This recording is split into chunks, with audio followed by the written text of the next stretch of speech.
Cancer. How are you? It's like 8 in the morning where I'm from. I'm going to pull your ruin.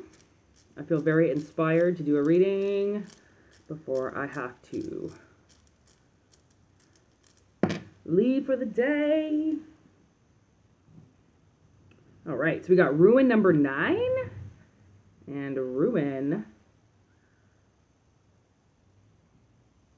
number 12. 9 and 12. I have all my magical ruins written down here because I can't remember them. Okay, 9. Ooh, nature, wrath, and being tested. Okay. And number 12, cycles, completion, changes. Oh, maybe your wrath is done. Have you been mad? I can feel that. Nature and cycles, obviously. Nature cycles are changing because now we just went into fall. So this is the right time to do this. Being tested. So you might have changes that are coming up and you've been tested for these changes. Which means that coming in the future, you're going to have new tests and new challenges. But at least you're not going to have old energy and old tests and old people. Not old people, but old people in your life that have to keep coming around because you won't let new people come in. What up to my 65 plus? Y'all are going up huge. That's all I want to say. Okay. I'm going to grab animal.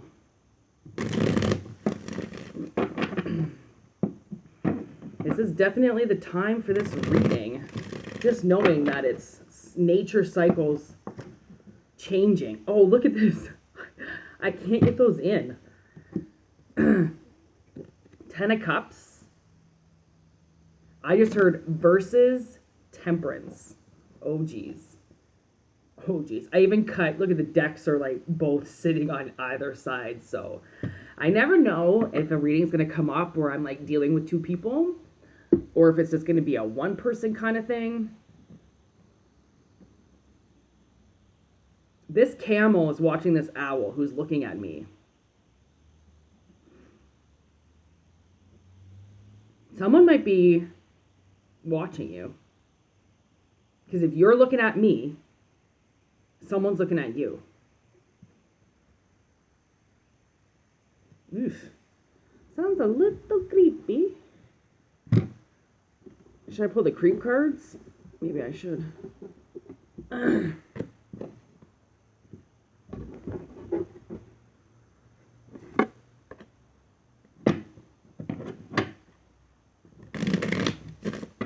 What is the situation between this owl and this camel? What's the situation between the two?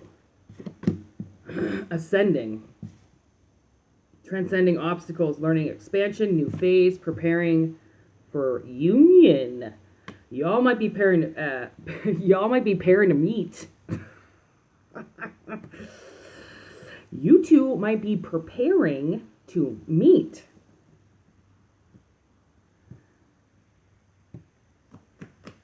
Give me one for the owl. Or two. Heartbroken, the Grim Reaper. Deeply hurt, sad, separated. Grieving, and then the Grim Reaper. Relationship is over, no second chances. Time to transform your life.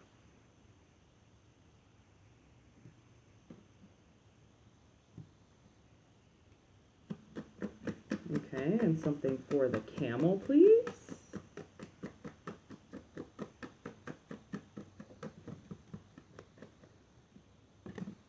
Wedding rings, union, wedding, married, soul connection, eternal love, everlasting phase, everlasting promise. I knew that didn't say fucking phase. Oh, geez.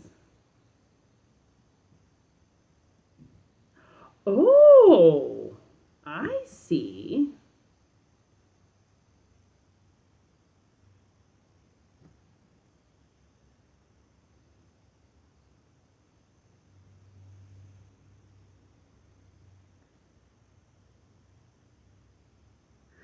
Okay. So, one message I just got, you could have been with somebody in the past and now you're re-preparing for union again because you broke up.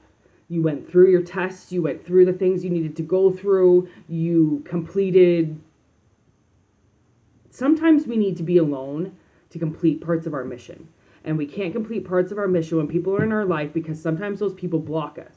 They don't do it consciously, they do it subconsciously, and it's all wrath, it's all rage, it's all trying to sabotage people, right? People, from what I understand, is a lot of demons just want to hurt people. That's really all it is, and those demons go into people, and then people just want to hurt people, and they don't even know why they want to hurt people, because it's not them who wants to hurt people, it's what's taking them over that wants to hurt people, right? So this owl may have broke up with you.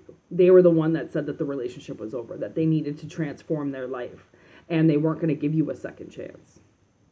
Right? But then once this person got into grieving and mourning about you, they did feel the separation and the loss.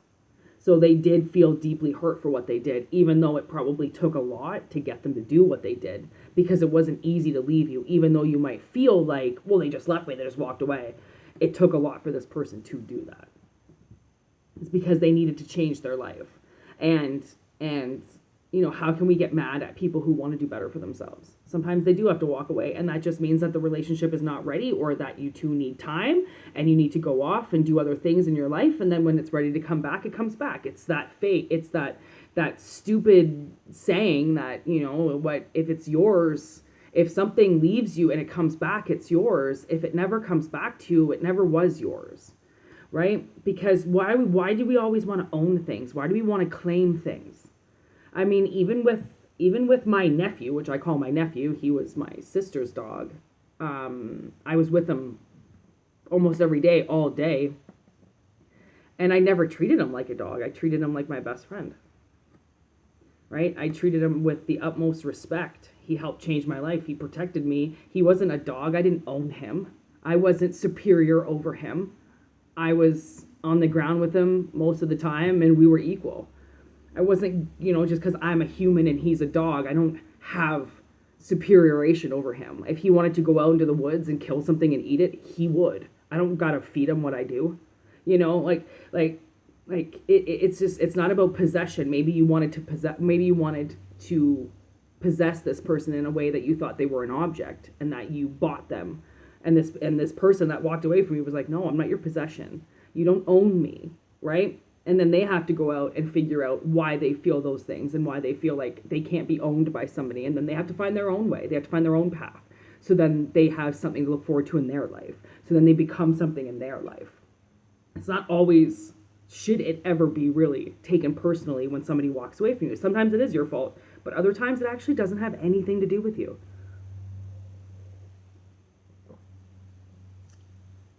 And you obviously have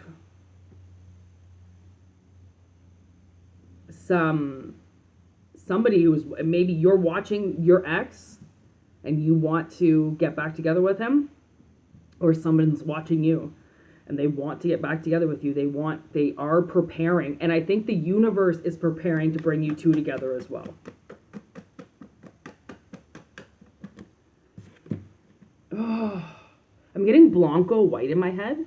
Blanco White is an amazing singer. He's singing this song in my head right now. This time I'm full. Don't wake me if I lose my sleep. Searching inside. I don't know if maybe you need to hear Blanco White. There's this song called The Outsider. Yeah, The Outsider. See, this person is an outsider of your life. Yeah, look at what dropped too, by the way. Engagement rings. So listen to Blanco White. He is absolutely incredible. I could sit and listen to Blanco White all day. He's magical. Listen to maybe The Outsider. It's calling me to tell you to listen to that song. engagement ring, partnership, commitment, eternity, completion. Like, I think you both had a lot of obstacles that you had to go through. You had a lot of tests that you had to go through. A lot of crap of constantly being tested and cycles coming and going and coming and going, that I really don't think this relationship would have even been anything until now. I don't think you would have even wanted to be with this owl. I mean, yes, you love them, but unless this person is fully grounded, you can't be with somebody that's always in the air, that's always watching everybody else because something happened to them and they never got justice. So now they sit there and they stare, and this person, yes, you love them, but they have to find justice on their own, right? And I think that that's why there were so many obstacles between you, because this owl really had a lot they had to deal with, especially probably within their family, which is why they're coming up as the Ten of Cups. They might have had to completely disassociate from their entire family. So, not everything is personal. But anyways, I hope this helps somebody. Cancer? I mean, the camel. You could be the camel. Again, because the camel's water. So you might be the one that has really tempered themselves to come back to this person. This person clearly hurt you, but they were going through a lot themselves. So you've got the time and the understanding to open up to them, do so. If you can't listen to what they have to say truly and honestly with what they've been through, I really suggest not trying to marry them. Because this owl is going to be an obstacle for the rest of their life, and only because of how they were treated. So I really hope this message helps somebody. See you later.